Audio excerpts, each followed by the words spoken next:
तो हम लोग बात करने वाले हैं एक्सपर्ट ओपिनियन पर। जो एक्सपर्ट की ओपिनियन है, उनकी एविडेंटरी वैल्यू ये क्या है? क्या न्यायालय उनकी राय पर काम करेगा? और क्या जो एक्सपर्ट माने गए उनके अलावा किसी आदमी को कोई राय देने का हक ये न्यायालय में है? इन सारी बातों की चर्चा ये आज चलेगी। सामान्य जनता की धारणा क्या है कि न्यायालय एक्सपर्ट ओपिनियन पर चलेगा। सामान्य व्यक्ति ये मानकर चलते हैं कि जो एक्सपर्ट बताए गए वो जो कुछ कहेंगे न्यायालय उसे मानेगा, जबकि स्थिति एकदम उलट है। न्यायालय एक्सपर्ट की ओपिनियन बिल्कुल नहीं मानेगा, क्योंकि एक्सपर्ट की ओपिनियन मानने का कोई आधार नहीं, और एक्सपर्ट की ओपिनियन न मानने का भी कोई आधार नहीं। इसका मतलब यह हुआ कि इस बात की, इस तथ्य की जांच होगी कि एक्सपर्ट की ओपिनियन की एविडेंटरी वैल्यू क्या है, क्योंकि एक्सपर्ट एक्सपर्ट ही होगा, इसकी कौन सी गारंटी है? डॉक्टर चिकित्सा के बारे में सब कुछ जानता होगा, चिकित्सीय सिद्धांतों के बारे में सब कुछ जानता होगा, इसकी कौन सी गारंटी है? क्या सारे वकील वाकई ला के एक्सपर्ट हैं? आप में से अधिकांश LLB पास हैं, और कानून में क्या दशा है उसे अगर दशा कहा जाए तो फिर दुर्दशा किसे कहा जाए? वो दशा थोड़ा ही है, वो तो दुर्दशा है, क्योंकि अगर दशा ये होती है तो फिर दुर्दशा होती क्या है? तो एक्सपर्ट अपने विषय का एक्सपर्ट है, फर्स्ट ऑफ ऑल ये तय होना चाहिए। और फिर एक्सपर्ट सत्यनिष्ठ आदमी है, ये कैसे तय होगा? जो सत्यनिष्ठ आदमी जब समाज में मिलना मुश्किल है, तो एक्सपर्ट होते ही सत्यनिष्ठा उसके सिर में पाइप लगाकर घुस जाएगी, ऐसा तो होगा नहीं। ठीक है, सत्य के प्रति उसकी निष्ठा, इसका परीक्षण ये जरूरी है। और तीसरी बात, उसकी राय गलत ये भी हो सकती है। जब गलती आपसे संभव है तो एक्सपर्ट होते ही उससे गलती ही नहीं होगी, ये कैसे संभव है? और चौथी चीज, जो सामान्य मानवीय कमजोरियां हैं वो एक्सपर्ट में नहीं होंगी, ये कैसे कहा जाए? सामान्य मानवीय कमजोरी है कि जो जिसको बुलाता है वो उसी की बात करता है। तो एक्सपर्ट को अभियोजन ये बुलाएगा सामान्यतः, तो अभियोजन हर मामले में ठीक होगा इसकी कोई गारंटी ये तो है नहीं। और चलो प्रक्रिया विधियों के अंतर्गत प्रतिरक्षा को भी हम लोगों ने धारा 233 CRPC पढ़ी है। जो प्रतिरक्षा है, जो डिफेंस है,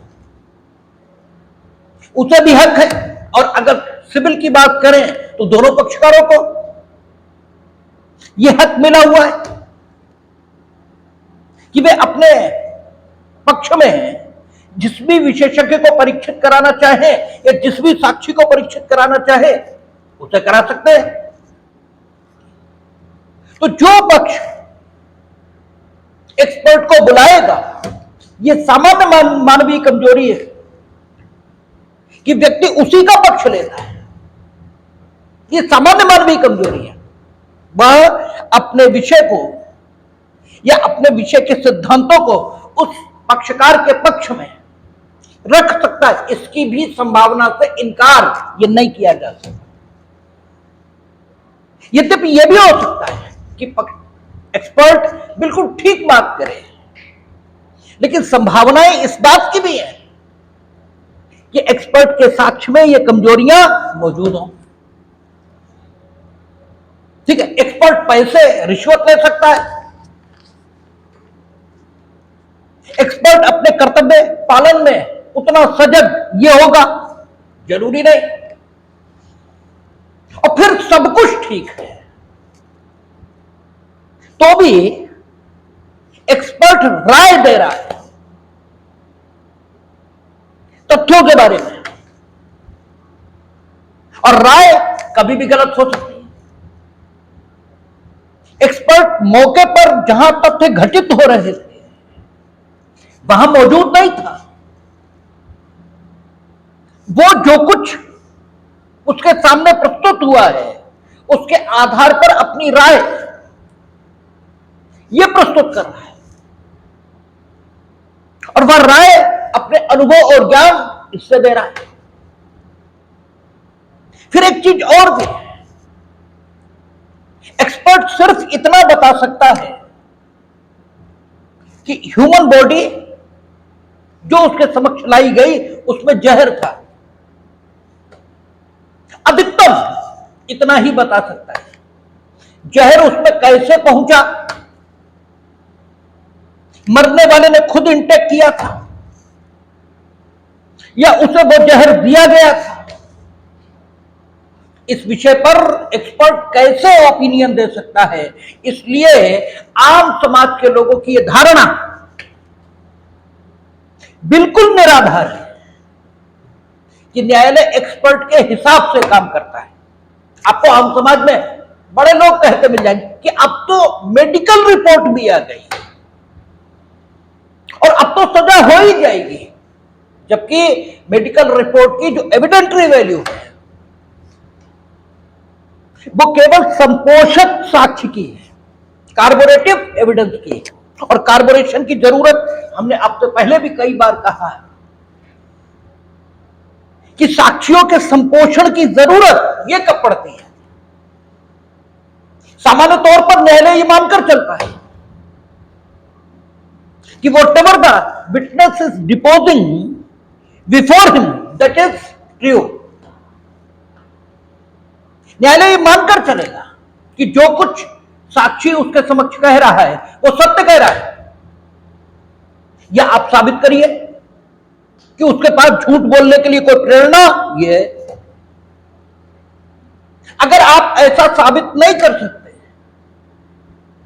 तो साक्षी को आप अनक्रेडिबल ये कहने का हक ये नहीं रखते। अक्सर आप कचहरी में जाएंगे, वहां क्रॉस एग्जामिनेशन चल रहा होगा या बहस चल रही होगी और वकील लोग कह रहे होंगे ये इंटरेस्टेड विटनेस हैं, ये हितबद्ध साक्षी हैं। हितबद्ध साक्षी होता कौन है? इन शब्दों के अर्थ, इन शब्दों की डेफिनेशन ये समझ लेनी चाहिए, और इन शब्दों की जब डेफिनेशन आपको समझ में नहीं होती तो बड़ी समस्या आती है। जैसे एज ए प्रोसिक्यूटर जब हम देखते हैं डिफेंस में ऐसा वकील है जिसे चीजों की समझ है तो हमें अच्छा लगता है, क्योंकि वो हमारी बात मानता है, उसे मालूम है कि सही स्थिति कानून की क्या है। और जब वो खड़े होते हैं जिन्हें कानून के नाम पर यूट्यूब से जानकारी हुई है, ठीक है, बेयर एक्ट उन्होंने जीवन में देखा ही नहीं है, तो फिर बड़ी समस्या होती है। वो मानते हैं कि हितबद्ध साक्षी की परिभाषा यह है कि जिसका मृतक से या वादी से कोई रिश्ता है, कोई संबंध है, यह हितबद्ध साक्षी की परिभाषा नहीं है। जो इंटरेस्टेड विटनेस कहा जाता है, हितबद्ध साक्षी जिसको कहा जाता है, यह वो साक्षी होता है जिसके पास झूठ बोलने की प्रेरणा यह मौजूद है, वो है इंटरेस्टेड विटनेस। अरे घर के अंदर कत्ल हुआ तो घर वाले तो नेचुरल विटनेस है, वो इंटरेस्टेड विटनेस कब से हो गए? हितबद्ध साक्षी वो है जिसके पास झूठ बोलने की प्रेरणा है, जिसके पास कोई कारण मौजूद है, जिसकी वजह से वो झूठ बोल सकता है। वो होता है इंटरेस्टेड विटनेस, जिसका वादी से कोई रिश्ता है। वो हितबद्ध साक्षी हो ये आवश्यक नहीं, यद्यपि रिश्ता भी उसे झूठ बोलने के लिए विवश ये कर सकता है, सर्कमस्टांसेस ऐसी हो सकती है, लेकिन यह मान लेना कि प्रत्येक परिस्थिति में जिसका वादी से रिश्ता है वो हितबद्ध साक्षी है, ये बात गलत है। हमने कहा कानून में कुछ भी पूर्व निश्चित नहीं है। हम जब केल्सन आपको पढ़ाते हैं तो यही बात कहते हैं कि कानून का विज्ञान ये प्राकृतिक विज्ञानों से डिफर है। जो फिजिक्स के सिद्धांत है, जो केमिस्ट्री के सिद्धांत है, वे बताते हैं कि ऐसा करिए ऐसा होगा। कानून में जैसा कहा गया वैसा करिए हो सकता, जो लिखा है कि ऐसा होना चाहिए वो हो ही ना। फिजिक्स ये बताएगी कि पत्थर ऊपर से फेंको नीचे जाएगा। जिस दिन पत्थर ऊपर से फेंको नीचे न जाए उस दिन गति के 3 सिद्धांत फेल। फिजिक्स को नया सिद्धांत ये ढूंढेगी,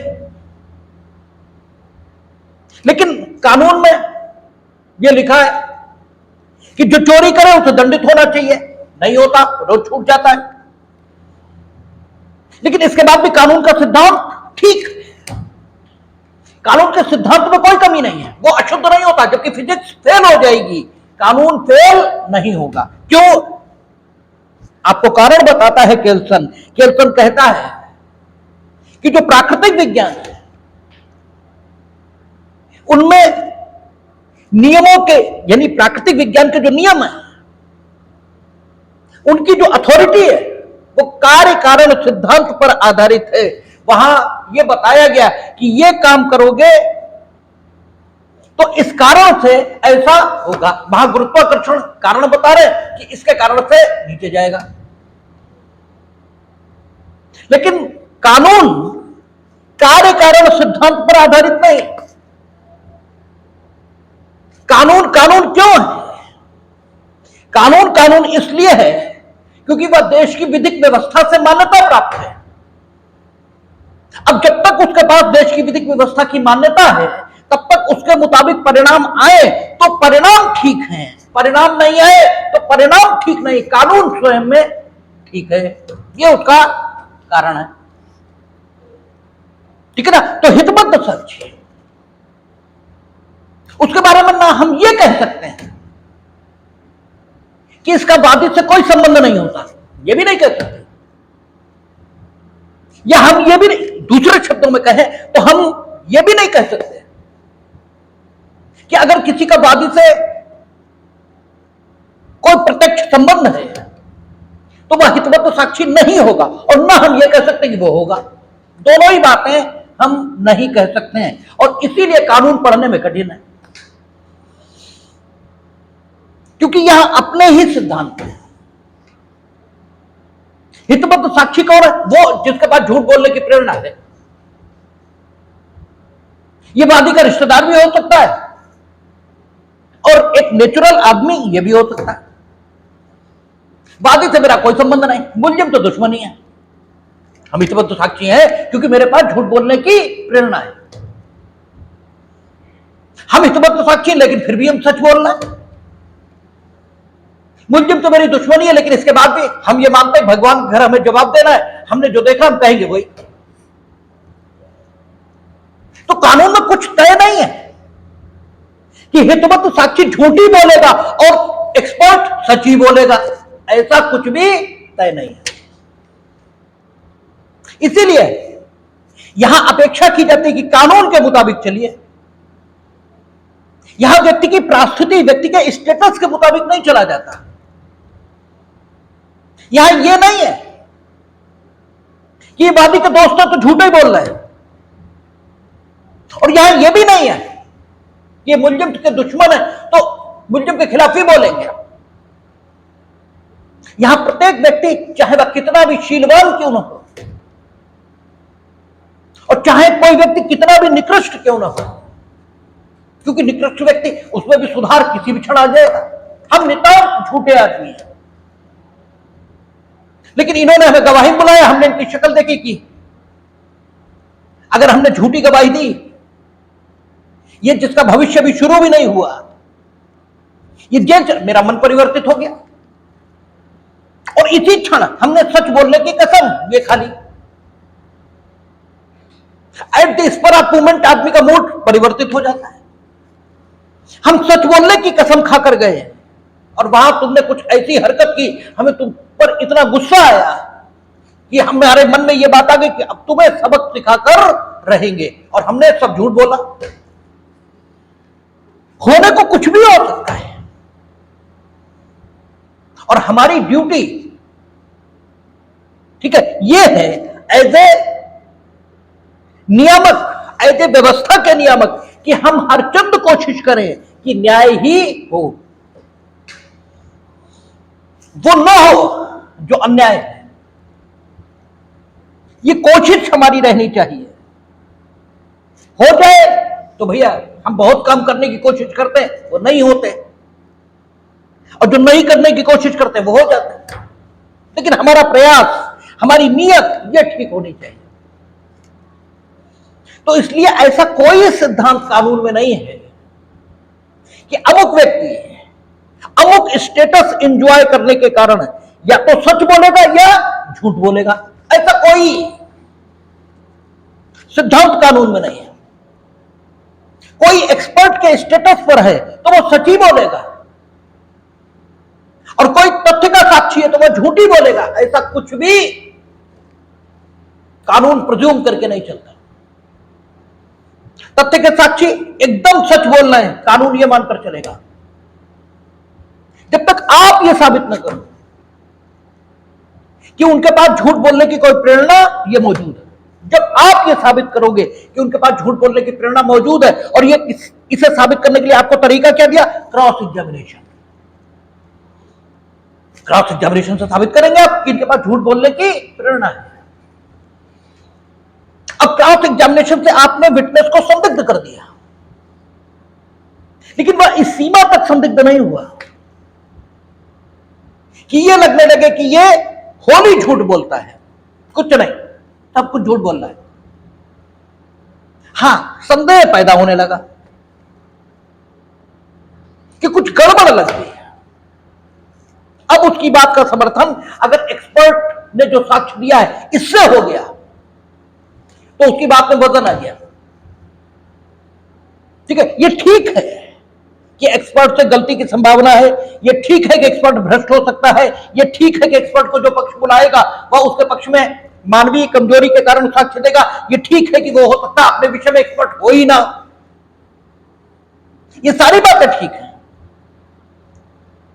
और यह भी सही है कि वो मौके पर मौजूद नहीं था, इसलिए उसकी राय का साक्ष्य उस व्यक्ति के साक्ष्य के बराबर नहीं होना चाहिए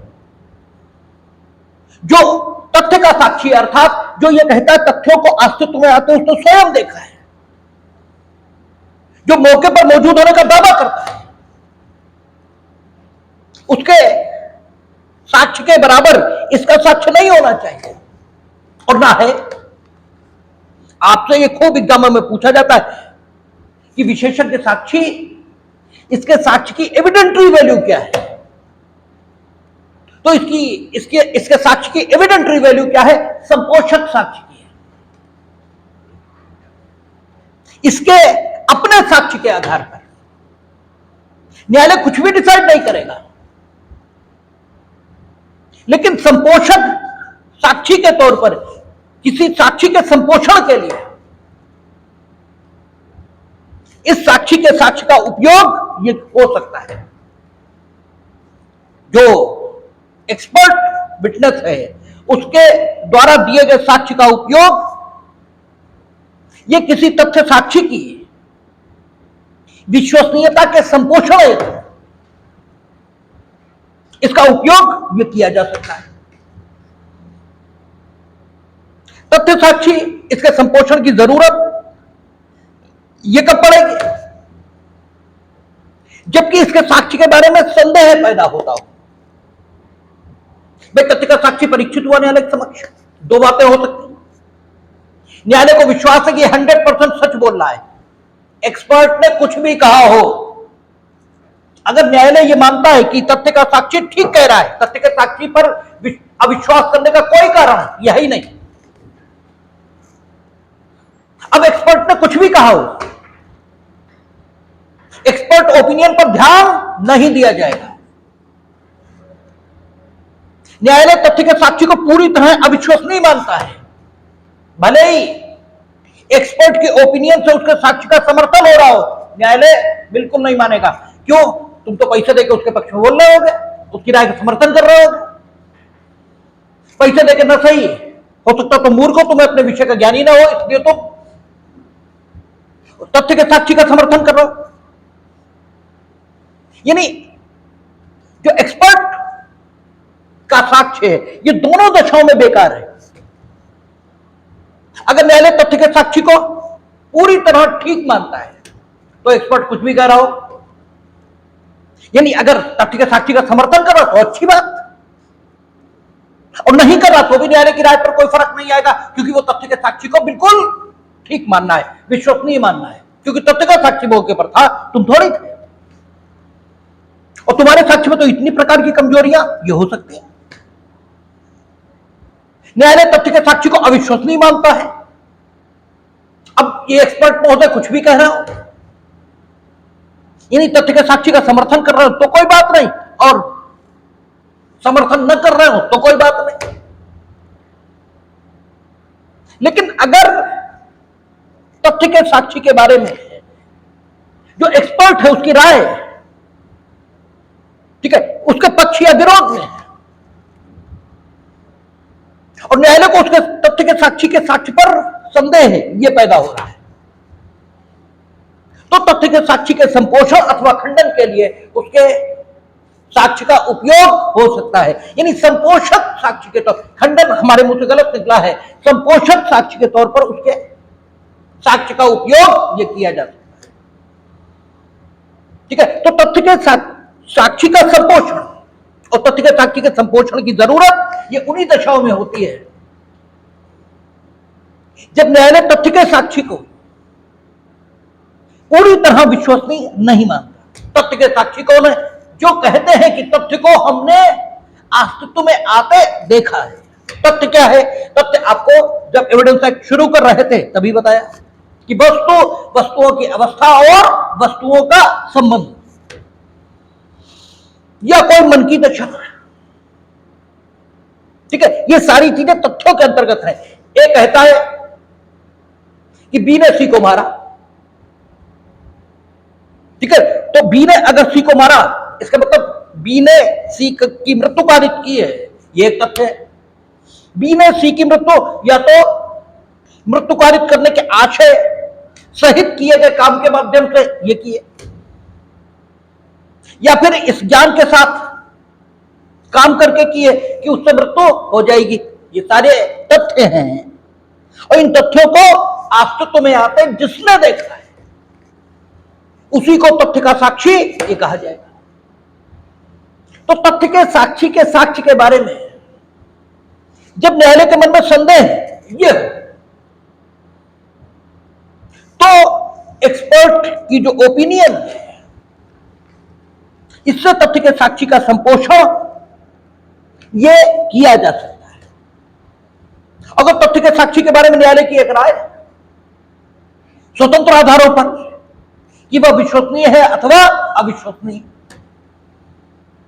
तो फिर एक्सपर्ट की जो ओपिनियन है उसका कोई मूल्य नहीं। वह न तो न्यायालय की राय में तथ्य के साक्षी को विश्वसनीय बना सकती है और न ही अविश्वसनीय, वह केवल और केवल संपोषण कर सकती है तथ्य के साक्षी के संदिग्ध होने की दशा में। अगर तथ्य का साक्षी संदिग्ध है, उसका साक्ष्य संदिग्ध है, तो उस साक्ष्य के समर्थन या उस साक्ष्य के संपोषण के लिए इसके साक्ष्य का उपयोग यह किया जा सकता है। यह एक्सपर्ट अच्छा, क्या एक्सपर्ट का जो ओपिनियन है इसके संपोषण की भी जरूरत है? क्या इसका संपोषण होना चाहिए? तो नहीं, एक्सपर्ट के ओपिनियन के संपोषण की कोई जरूरत नहीं, क्योंकि जिसके साक्ष्य के संपोषण की जरूरत है वो केवल सह अपराधी है, केवल सह अपराधी। न तथ्य के साक्षी के संपोषण की जरूरत है। तथ्य के साक्षी, अभी हमने कहा कि तथ्य का साक्षी जब भी न्यायालय के समक्ष आएगा, न्यायालय ये मानेगा 100% सच बोल रहा है, वो झूठ बोल रहा है, ये साबित करने का काम किसका है? प्रतिपक्ष का। अन्यथा न्यायालय ये मानकर चलेगा वो झूठ सही कह रहा है, सच कहता है एकदम। क्योंकि कोई आदमी अगर झूठा आपको फंसा रहा है तो इसका मतलब है कि सच्चा जिसने उसके साथ बुरा किया है सच में है, उसको वो बचा रहा है। भाई अगर आप, ठीक है, ये कहते हैं कि अमुक चोरी के लिए ये हमें फंसा रही है, तो इसका मतलब ये हुआ कि एक्चुअल चोर को ये बचा रही है। तो फिर एक्चुअल चोर को बचाकर और आपको निर्दोष फंसाकर ये क्या हासिल करना चाहते हैं? ये ऐसा क्यों करेंगे? ये प्रश्न है जो उत्तर चाहता है। इसलिए न्यायालय ये मानकर चलता है कि उसके सामने जो साक्षी आया है वो 100% सच कहता है, और न्यायालय यह भी मानकर चलता है कि हमने उसे शपथ दिलाई है, इसलिए वो निश्चित तौर पर सच ही कहेगा। वो क्यों झूठ बोलेगा? और अगर उसके पास झूठ बोलने का कोई कारण है तो उसे सामने लाने का काम आपका है। आपको हमने क्रॉस एग्जामिनेशन का राइट इसीलिए दिया। हमने आपसे बहुत बार कहा कि सच जानने के दो ही तरीके हैं, या तो आप सच बता दो और या हम सच आपसे पूछ लें अपने बुद्धि चातुर्य से। दो ही तरीके हैं, तीसरा तरीका ही नहीं। और दोनों तरीके कानून में इस्तेमाल होते हैं। आपको शपथ दिलाई जाती है इसलिए कि आप सच बता दो, और क्रॉस एग्जामिनेशन का राइट दूसरे को दिया जाता है इसलिए ताकि वो सच पूछ ले। दोनों तरीके इस्तेमाल करते हैं हम, तीसरा तरीका है ही नहीं सच जानने का। ये दो तरीके हैं, दोनों इस्तेमाल होते हैं। न्यायालय मानकर चलता है उसका समझ जिसने डिपोज किया वो पूरी तरह सच है। ये मान्यता उसकी केवल एक व्यक्ति के बारे में नहीं होती जिसे सह अपराधी ये कहा जाता है। बाकी पूरे एविडेंस एक्ट में आप किसी भी साक्षी के बारे में ये लिखा नहीं देखेंगे कि उसके असंपुष्ट परिसाक्ष्य पर दोषसिद्धि हो सकती है। ये केवल सह अपराधी के लिए लिखा है, ठीक है। और उसे 114 पुराने भारतीय साक्ष्य अधिनियम की बात कर रहा हूं मैं, उसके साथ मिलाकर पढ़ते हैं तो फिर बुद्धि का नियम यह विकसित होकर आता है कि सह अपराधी के असंपुष्ट परिसाक्ष्य पर दोषसिद्धि हो तो सकती है लेकिन करनी नहीं चाहिए। यानी केवल एक साक्षी है जिसके साक्ष्य के संपोषण की आवश्यकता शुरुआत से है। अन्यथा साक्षी के संपोषण की जरूरत यह तब पैदा होगी जब न्यायालय की राय में साक्षी और उसका साक्ष्य यह संदिग्ध हो जाए, अन्यथा नहीं। जबकि सह अपराधी यानी अकम्पलिस, जिसे अकम्पलिस कहते हैं, इसके साक्ष्य में शुरुआत से कमजोरी है और इसके साक्ष्य को शुरुआत से संपोषण की जरूरत है। अकेला विटनेस है बस, क्योंकि एक्सपर्ट अकम्पलिस तो है नहीं भाई, वो सह अपराधी थोड़े है, इसलिए उसके साक्ष्य की संपुष्टि की कोई आवश्यकता ये नहीं होती। ये भी आपके मेंस में खूब पूछा जाता है कि क्या एक्सपर्ट जो विटनेस है उसके साक्ष्य के संपोषण की जरूरत है? बिल्कुल नहीं है। उसके साक्ष्य की एविडेंटरी वैल्यू क्या है? उसके साक्ष्य की एविडेंटरी वैल्यू है कि वह तथ्य के साक्ष्यों के संपोषण है। ठीक है, उपयोग ये किया जा सकता है और तथ्य के साक्ष्य के संपोषण की जरूरत केवल उन दशाओं में होती है जब उसका साक्ष्य संदिग्ध नजर आए, संदेहास्पद नजर आए। अगर उसका साक्ष्य पूर्णतः अविश्वसनीय है तो एक्सपर्ट का साक्ष्य उसके साक्ष्य को विश्वसनीय नहीं बना सकता और उसका साक्ष्य अगर पूरी तरह विश्वसनीय है तो एक्सपर्ट का साक्ष्य उसे अविश्वसनीय नहीं बना सकता। अगर दो एक्सपर्ट वो परीक्षित हुए और दोनों एक्सपर्ट अलग अलग ओपिनियन दे रहे हैं तो किस एक्सपर्ट की मानी जाए? इस विषय पर आप वही रूल अप्लाई करेंगे जो रूल डीडी के बारे में है, डाइंग डिक्लेरेशन के बारे में। अगर एक से अधिक मृत्युकालिक कथन है, आपको बताया गया था, तो प्रत्येक मृत्युकालिक कथन की अपनी ही जांच होगी। प्रत्येक मृत्युकालिक कथन को चेक किया जाएगा, उनमें से कोई भी सच हो सकता है। प्रत्येक की सत्यता की जांच की जाएगी, किसी के भी झूठ होने की अवधारणा नहीं होगी और जो सर्वाधिक सत्य यह लगेगा उसी को मान्यता दी जाएगी। ऐसे एक ही विषय पर 4 विशेषज्ञ साक्षियों का साक्ष्य यह रखा है, चारों की जांच होगी और चारों की जांच होने के बाद जिसका ओपिनियन सर्वाधिक विश्वसनीय लगेगा उसकी मानी जाएगी। और मानी जाने का अर्थ यह नहीं है कि न्यायालय उनकी राय मानकर काम करेगा, नो, उनकी राय की सिर्फ कार्बोरेटिव वैल्यू है। राय कितनी भी ठीक हो, राय फिर भी राय है, जिसके गलत होने की संभावना हर क्षण है। भाई राय है तो राय, और राय देने वाला कितना भी सजग हो उससे गलती संभव है। और चूंकि दांडिक मामलों में हम व्यक्ति से कुछ लेने जा रहे हैं और सिविल मामलों में चलो देने जा रहे हैं, लेकिन फिर भी देने का अर्थ यह तो नहीं कि बांट देंगे। लेकिन कोशिश तो हम यही करेंगे कि जो होना है वही हो। तो हम अपने आप को ऐसी राय पर आधारित कैसे कर सकते हैं जिसके गलत होने की संभावना भी है? इसलिए एक्सपर्ट की राय के मुताबिक कभी डिसाइड नहीं होगा। एक्सपर्ट की राय सिर्फ संपोषक है, उसकी राय से सिर्फ तथ्य के साक्ष्यों उनका संपोषण, तथ्य के साक्ष्यों के साक्ष्य का संपोषण यही हो सकता है, और वो भी उस दशा में जब तथ्य के साक्ष्यों का साक्ष्य संदिग्ध प्रतीत हो। अन्यथा तथ्य के साक्षी विश्वसनीय यही माने जाएंगे, उनके संपोषण की जरूरत नहीं होती, क्योंकि तथ्य के साक्षी सहअपराधी नहीं होते। संपोषण की शुरुआत से अगर किसी को जरूरत है तो वो सहअपराधी को है। एक कारण तो यह हुआ, एक और कारण है।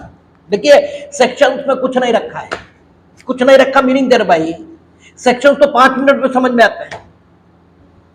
जो समझना है वो तो यही समझना है, जो आपको याद नहीं होता वो तो यही है, क्योंकि आपको बचपन से सिखाया गया है कि आदमी का मूल्यांकन उसके स्टेटस के मुताबिक करिए। आप इसलिए आदमी को बड़ा आदमी मानने को तैयार हो क्योंकि उसकी सामाजिक हैसियत ये बड़ी है। वो आदमी निहायत नीच है। और अगर आदमी की डेफिनेशन से देखा जाए तो आदमी ही नहीं है, केवल फॉर्मली वो आदमी है, प्रारूप में आदमी है। अन्यथा तत्व में जो आदमी होता वो तो वो है ही नहीं। लेकिन इसके बाद भी आप सिर्फ उसे इसलिए बड़ा मानते हो क्योंकि उसकी सामाजिक हैसियत बढ़ी है। और जिन लोगों को एक्सपर्ट कहा गया है, हालांकि वे उन लोगों से भिन्न हैं जिन्हें आप एक्सपर्ट समझते हो, लेकिन फिर भी जैसे आप तो एक्सपर्ट इन्हें मानते हो, डॉक्टर साहब, वैज्ञानिक, साइंटिस्ट, जबकि एक्सपर्ट की डेफिनेशन ही नहीं है, अभी देखेंगे। लेकिन फिर भी जिन्हें आप एक्सपर्ट मानते हो, कानून उन्हें भी एक्सपर्ट मानता है। यद्यपि कानून उनके अलावा भी एक्सपर्ट मानता है, लेकिन उन्हें भी एक्सपर्ट मानता है। लेकिन चलो, कानून जिसे चाहे एक्सपर्ट मान ले, लेकिन न्याय करना काम किसका है? हमने संविधान अडॉप्ट किया है और संविधान यह कहता है कि न्याय करना न्यायालय का काम है।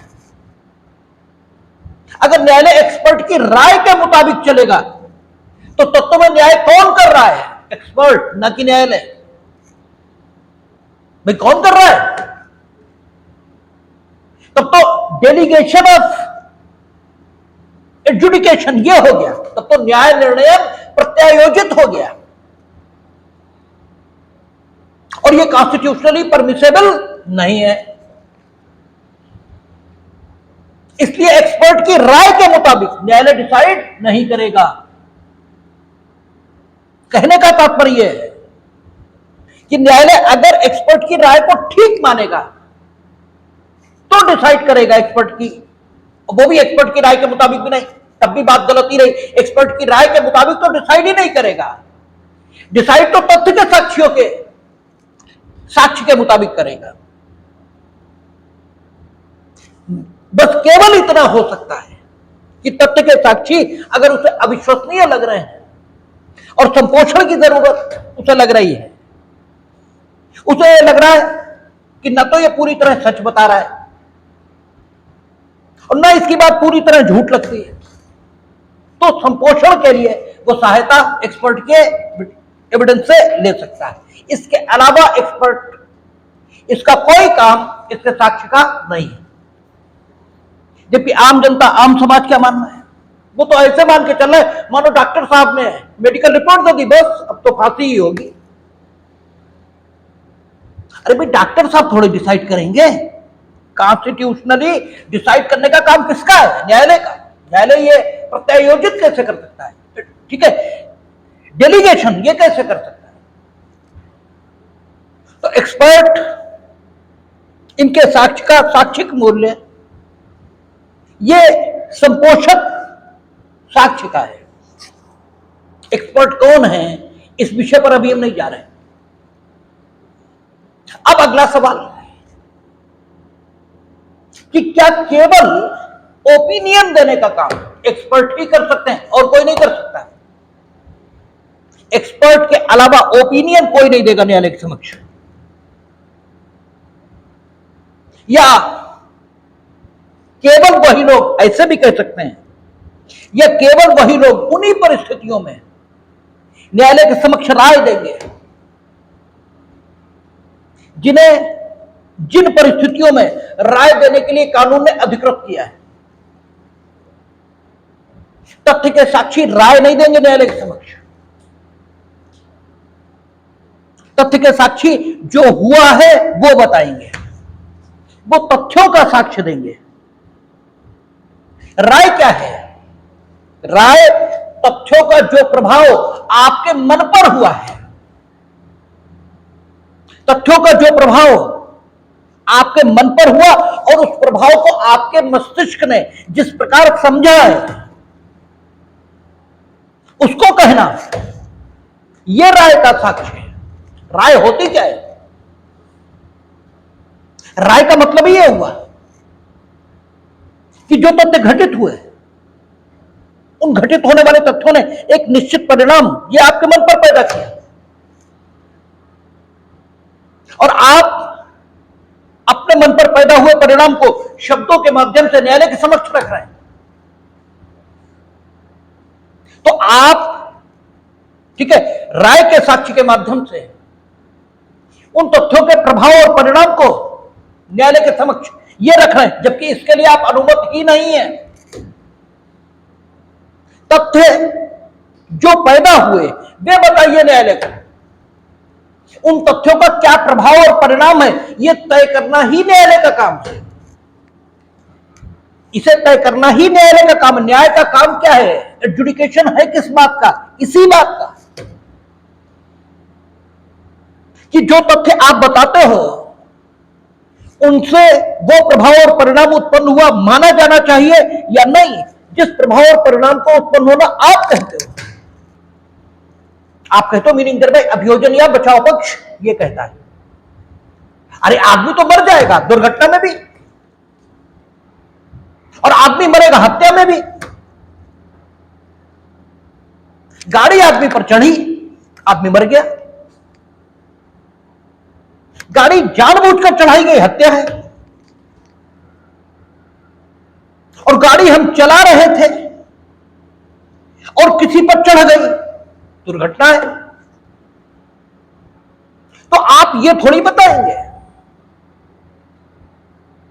कि इन्होंने चढ़ाई या चढ़ी। नो, ये तो प्रभाव और परिणाम है। आप तो ये बताइए कि हार्न नहीं बजाया इन्होंने, इन्हें पता था कि अमुक सड़क पर बच्चे निकलते हैं, इसके बाद इनकी गाड़ी की स्पीड 50 किलोमीटर पर आवर थी।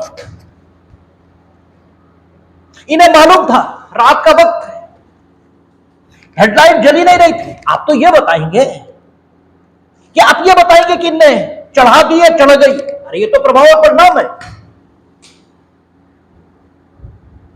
ठीक है, इन सब पर निष्कर्ष न्यायालय को देना है।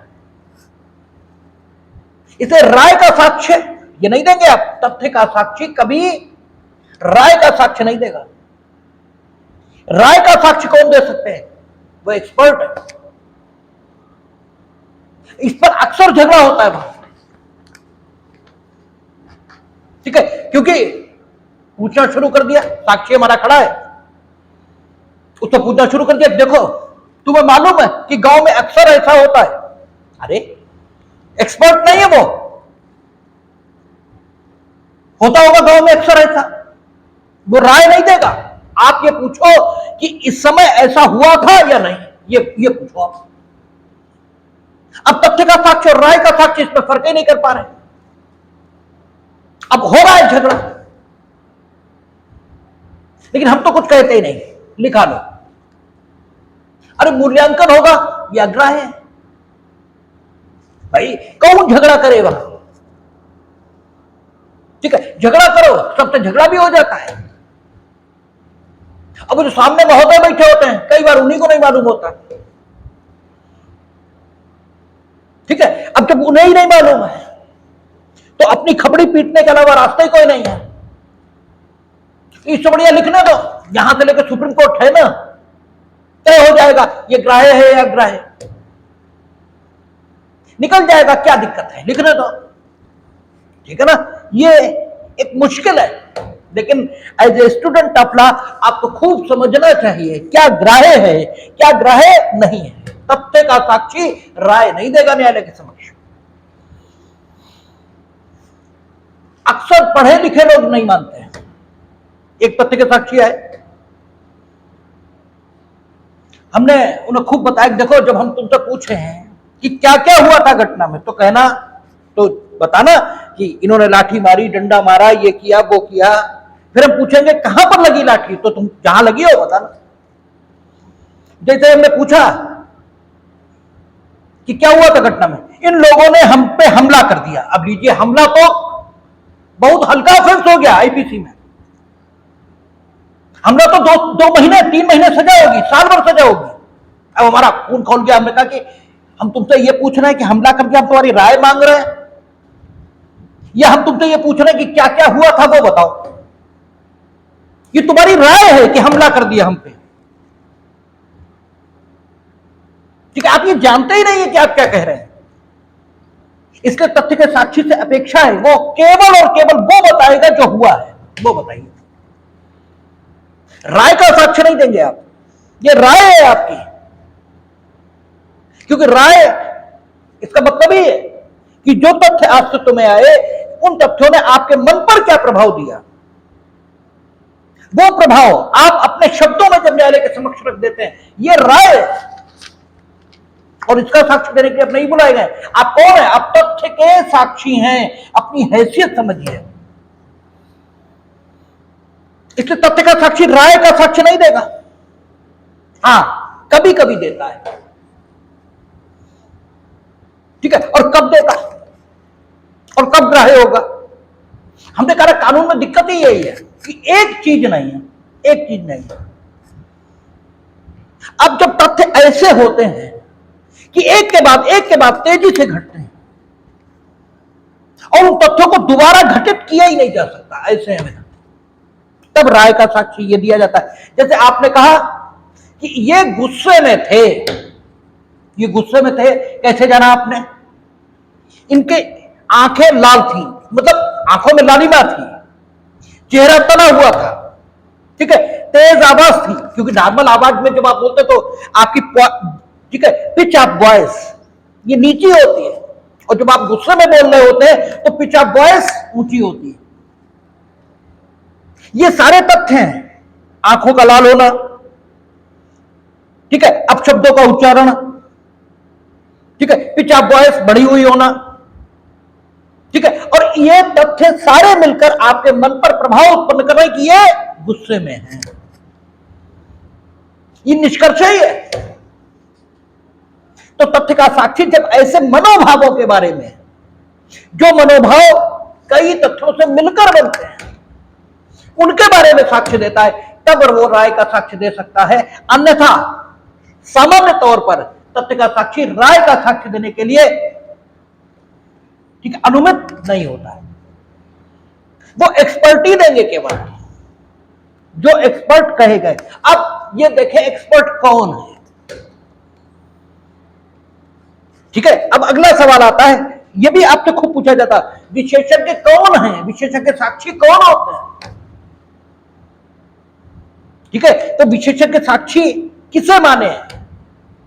आपके मन में तुरंत ये भाव आने लगता है कि विशेषज्ञ साक्षी वो होता है जिसने संबंधित विषय में कोई विशेष ज्ञान, यानी कोई विशेष पढ़ाई ये की है।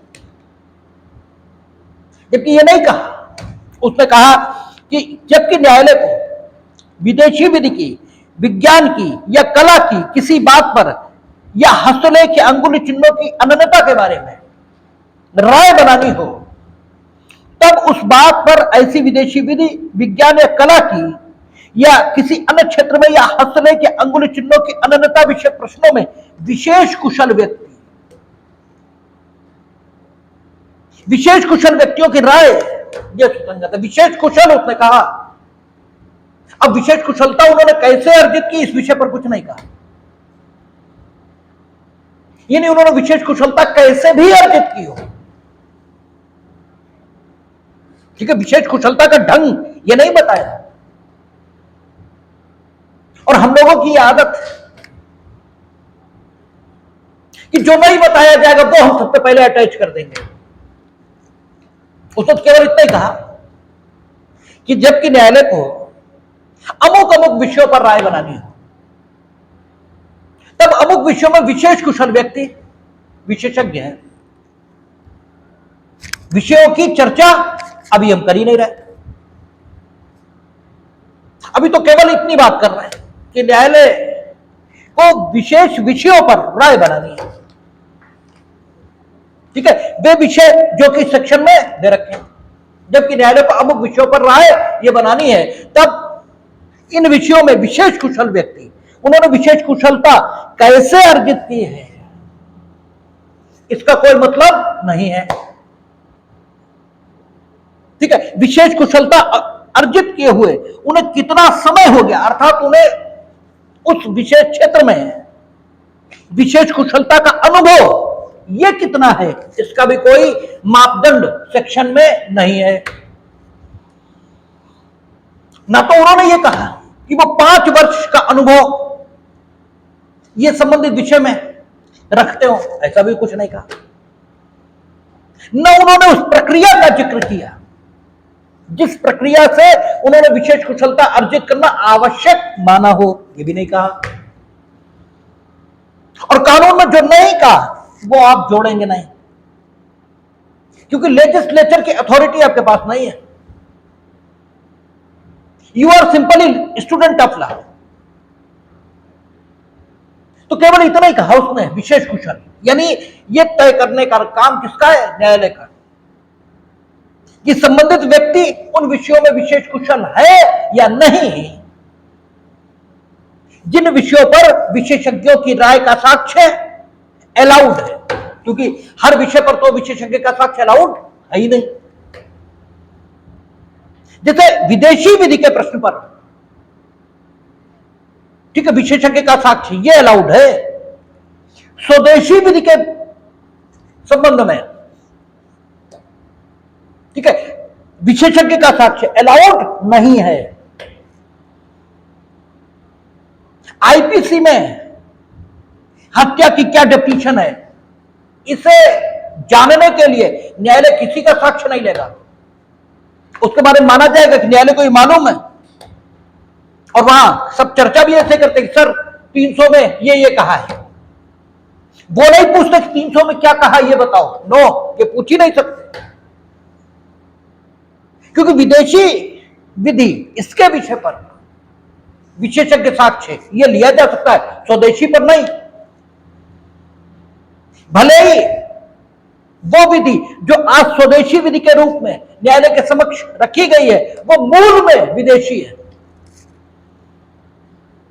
जैसे इंडियन कॉन्ट्रैक्ट एक्ट मूल में तो विदेशी है।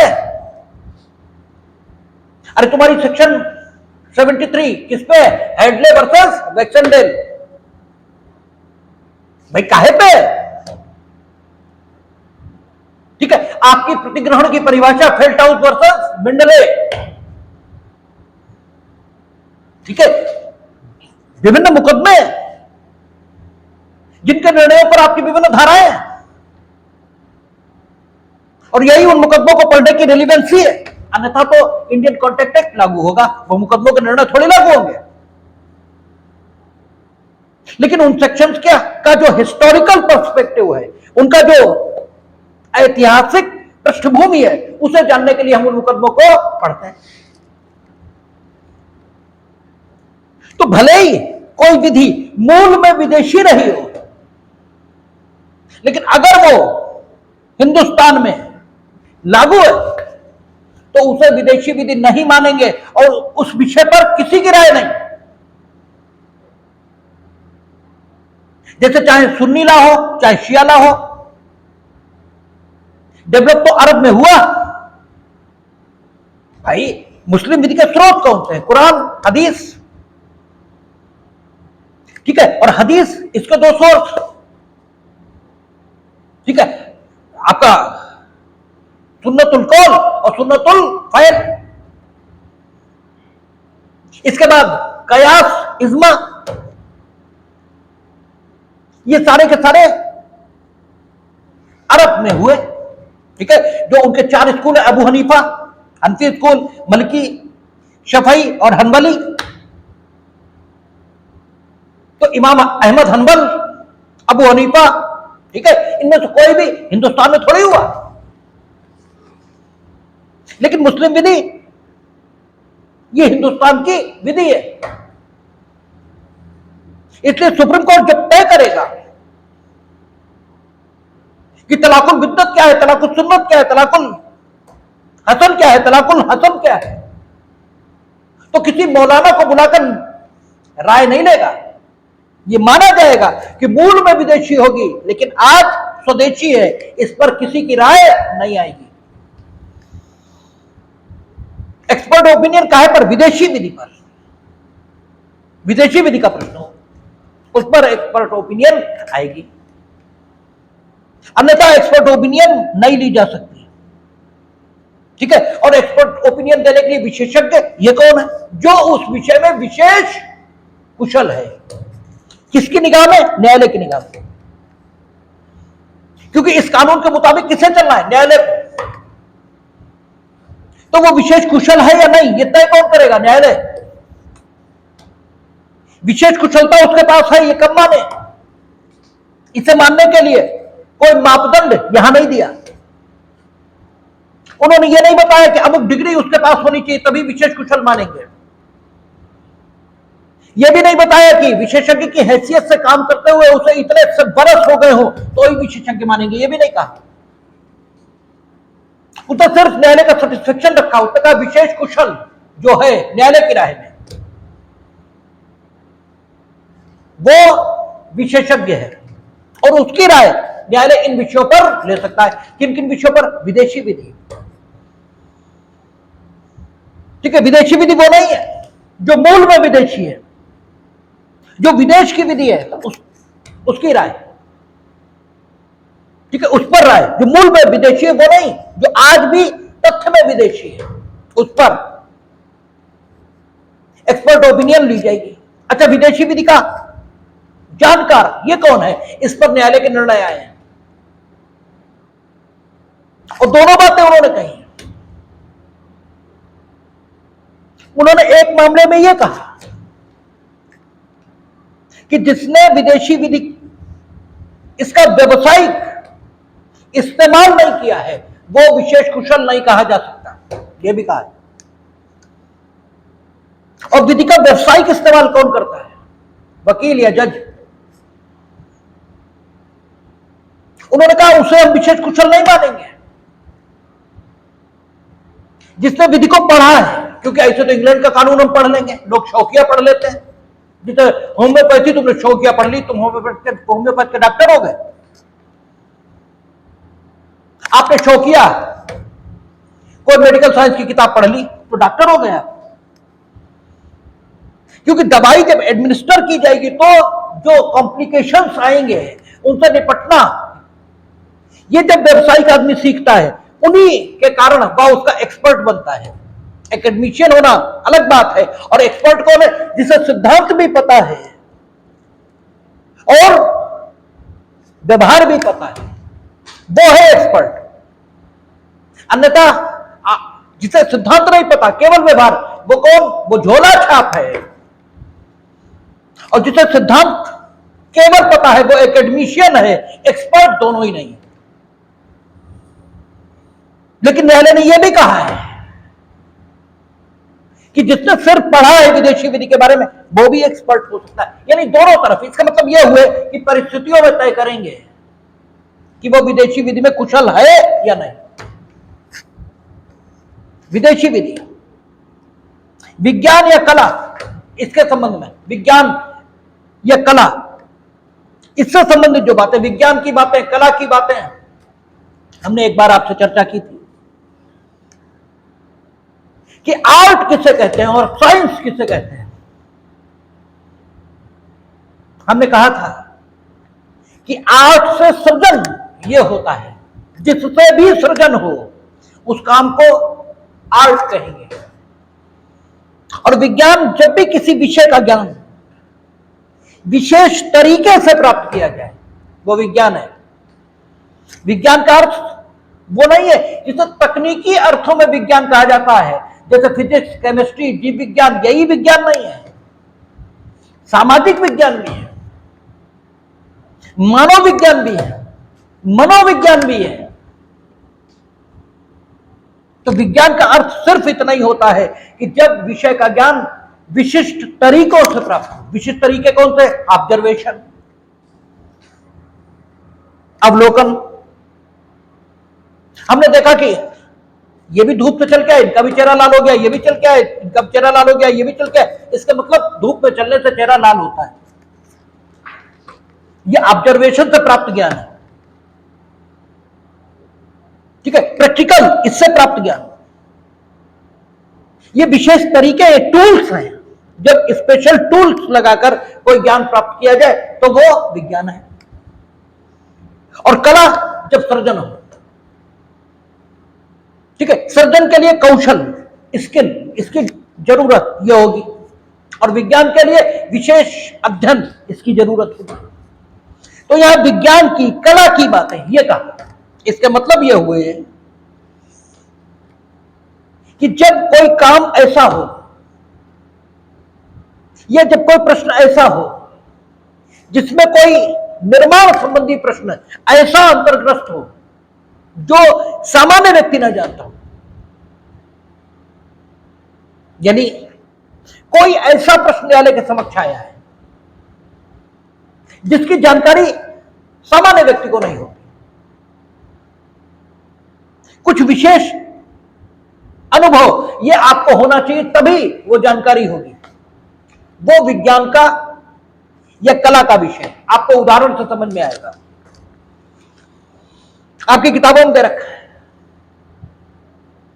एक व्यक्ति जिसकी हत्या हुई थी उसकी हत्या का मुकदमा न्यायालय के समक्ष विचाराधीन, चाकू का निशान उसके हाथ पर भी पाया गया और गले पर भी पाया गया। प्रश्न था कि हाथ पर चाकू का निशान कैसे आया। डॉक्टर ने एक्सपर्ट ओपिनियन दी कि जब चाकू गर्दन पर मारा गया होगा तो इसने बचाने की कोशिश की होगी, इसलिए हाथ पर आया होगा। यह अग्राह्य हुआ। न्यायालय का विशेषज्ञ की राय किस पर आएगी, विज्ञान की या कला की बात होगी। और यहां विज्ञान या कला के अर्थ तकनीकी तौर पर नहीं लिए गए, यानी केवल फिजिक्स केमिस्ट्री विज्ञान कला नहीं, ऐसी बातें जिनकी जानकारी सामान्य व्यक्तियों को न हो वो विज्ञान या कला की बातें। ये कौन नहीं जानता कि जिसके गले पर वार किया जाएगा तो वो बचाने की कोशिश करेगा, ये तो सामान्य आदमी जान सकता है। हां, अगर प्रश्न यह होता है कि जिस गहराई तक घाव हुआ है उस गहराई तक कोई क्या खुद घाव कर सकता है, यानी प्रश्न यह होता कि मृतक की मृत्यु आत्महत्या है या हत्या है, तब अगर डॉक्टर यह बताता कि इस गहराई तक घाव व्यक्ति खुद नहीं कर सकता तो यह ग्राह्य होता। क्यों? क्योंकि यह तय है आप खुद को जब चोट पहुंचाओगे जैसे ही दर्द होना शुरू होगा वैसे ही आप नहीं पहुंचा पाओगे। अगर जिस गहराई तक घाव है वो दूसरा ही कर सकता है जिसका दर्द नहीं हो रहा, तो न्यायालय ने कहा कि विज्ञान की बात, कला की बात, इसका अर्थ यहां पर यह है कि वे बातें जो सामान्य व्यक्ति किसी तथ्य के बारे में नहीं जानता वे विज्ञान की और कला की बातें। तो विज्ञान की बातें, कला की बातें, न्यायालय को विदेशी विधि वो नहीं है जिसे मूल में जो विदेशी है, बल्कि जो विदेश की तथ्यता विधि है, हस्तलेख के बारे में, अंगुली चिन्हों की अनन्यता के बारे में यह राय बनानी है। इसका मतलब अन्य किसी विषय पर नहीं, अन्य किसी भी विषय पर नहीं। या तो बात विज्ञान से संबंधित हो या कला से संबंधित हो। और विज्ञान और कला ये इतने बड़े विषय हो गए क्योंकि विज्ञान और कला की डेफिनेशन क्या दी उन्होंने, ये कि जिस विषय की जानकारी सामान्य व्यक्ति को ना हो वो विज्ञान की या कला की बात मानी जाएगी।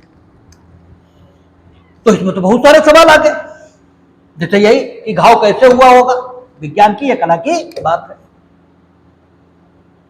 ठीक है, ये कागज कैसे फटा होगा, ये भी विज्ञान और कला की बात हो सकती है परिस्थितियों में। इन्हीं परिस्थितियों में तय होगा कि अमुक बात विज्ञान की या कला की बात है या नहीं। विज्ञान की, कला की, विदेशी विधि की, हस्तलेख की अनन्यता और अंगुली चिन्हों की अनन्यता, इन पर अगर न्यायालय को राय बनानी है तो एक्सपर्ट ओपिनियन ग्राह्य है। इसके अलावा एक्सपर्ट ओपिनियन ग्राह्य नहीं, क्योंकि न्यायालय ने क्योंकि कानून ने बता दिया किस पर एक्सपर्ट ओपिनियन ग्राह्य होगी, तब एक्सपर्ट ओपिनियन ग्राह्य। और एक्सपर्ट कौन, उसने बता दिया, जो न्यायालय की राय में उन विषयों में विशेष कुशल है। विशेष कुशलता उसने किस तरीके से अर्जित की इसका कोई अर्थ नहीं है, उसके पास कोई डिग्री है संबंधित विषय में नहीं है, वो कितने समय से काम कर रहा है उस विषय पे, इस सब का कोई मतलब नहीं है। न्यायालय ये तय करेगा। और एक्सपर्ट की जो ओपिनियन है उसकी एविडेंटरी वैल्यू क्या है, संपोषक साक्ष्य की। एक्सपर्ट की ओपिनियन के मुताबिक डिसाइड नहीं होगा, और एक्सपर्ट की ओपिनियन की का कार्बोरेशन इसकी भी कोई जरूरत नहीं है, क्योंकि एक्सपर्ट सह अपराधी नहीं है। यहां तक पुराने भारतीय साक्ष्य अधिनियम में यहीं पर बात खत्म हो गई है। ठीक है, नए में इन्होंने सबसेक्शन 2 और जोड़ दिया। ठीक है, सबसेक्शन 2 में उन्होंने कहा जब किसी कार्रवाई में न्यायालय को किसी कंप्यूटर संसाधन, ठीक है ना,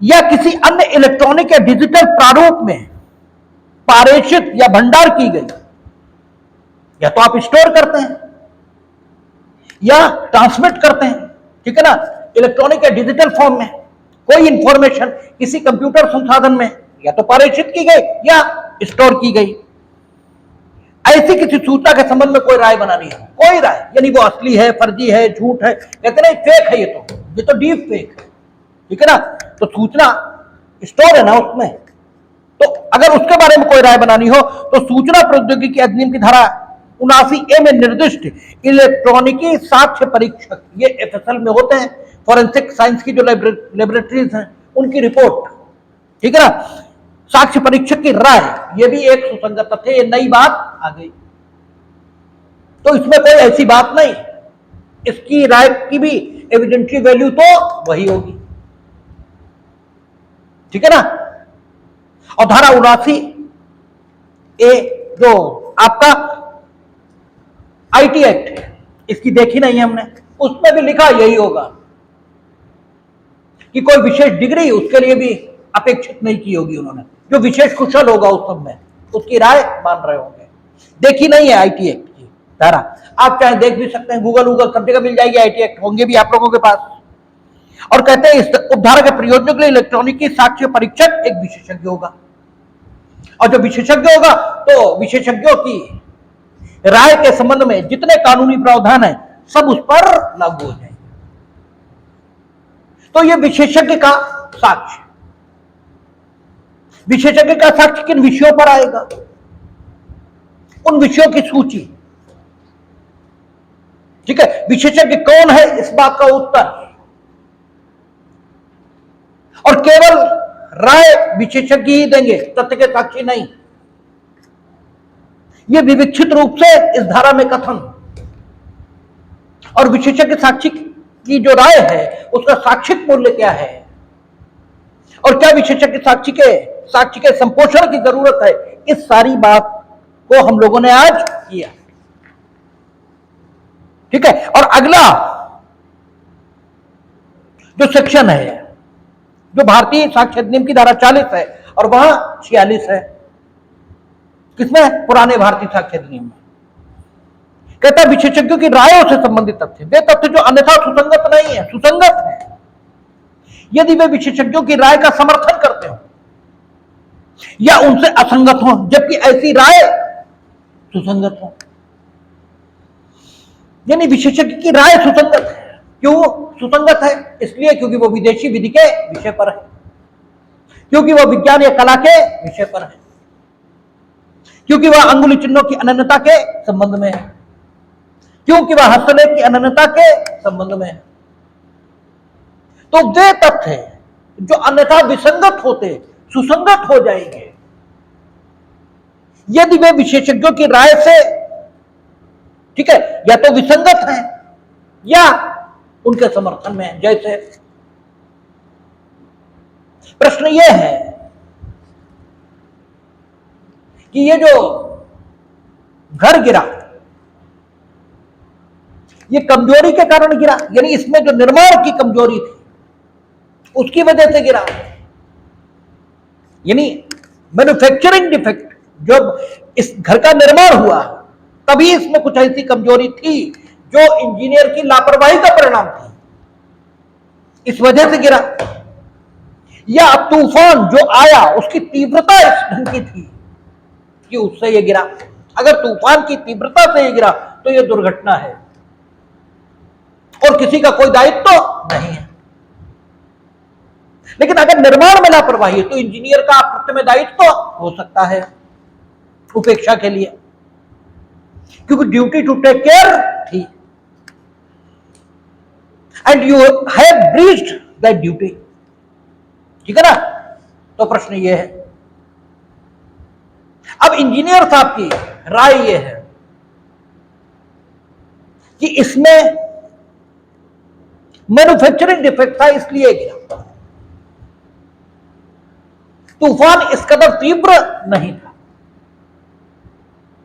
तो अन्य मकान गिरे या नहीं गिरे, ये तथ्य यूं तो विसंगत है, लेकिन अन्य मकानों का गिरना या न गिरना इंजीनियर साहब की राय का समर्थन या खंडन कर सकता है, इस नाते सुसंगत हो जाएगा। यानी यह साक्ष्य दिया जा सकेगा कि अन्य मकान जो इतने ही पुराने थे या इसी प्रकार के मटेरियल से बने हुए थे, वे नहीं गिरे। तो उन मकानों का न गिरना इंजीनियर साहब की इस राय का समर्थन करता है कि यह घटिया निर्माण सामग्री से निर्मित किया गया था या इसके निर्माण में लापरवाही थी। और अगर अन्य मकान भी गिरे, ठीक है, तो फिर इसका मतलब यह दुर्घटना है, तूफान ही इतनी स्पीड में था, ठीक है। तो अन्य मकानों का, ठीक है, गिरना यह इंजीनियर साहब की राय का खंडन करता है। तो जब विशेषज्ञों की राय, इनका साक्ष्य सुसंगत हो, तो ऐसे तथ्य जो अन्यथा विसंगत है उनका कोई ठीक है मूल्य और मतलब नहीं, लेकिन सिर्फ इसलिए कि वे विशेषज्ञ की राय का समर्थन या खंडन करते हैं, वे भी सुसंगत हो जाते हैं। तो ये दो सेक्शन विशेषज्ञों की राय से संबंधित, इनसे संबंधित दृष्टांत जो आपकी किताबों में दिए हैं, ये बिल्कुल नहीं छोड़ेंगे आप, कोई दृष्टांत नहीं छोड़ेंगे। ये खुद पढ़ लेंगे और अगर समझ में ना आए तो हमसे चर्चा कर लेंगे, क्योंकि दृष्टांत आपको ऐसे ही रखा मिलेगा एग्जाम पे, ठीक है। शेष चर्चा हम लोग कल करेंगे, देखेंगे। तो अनुष्का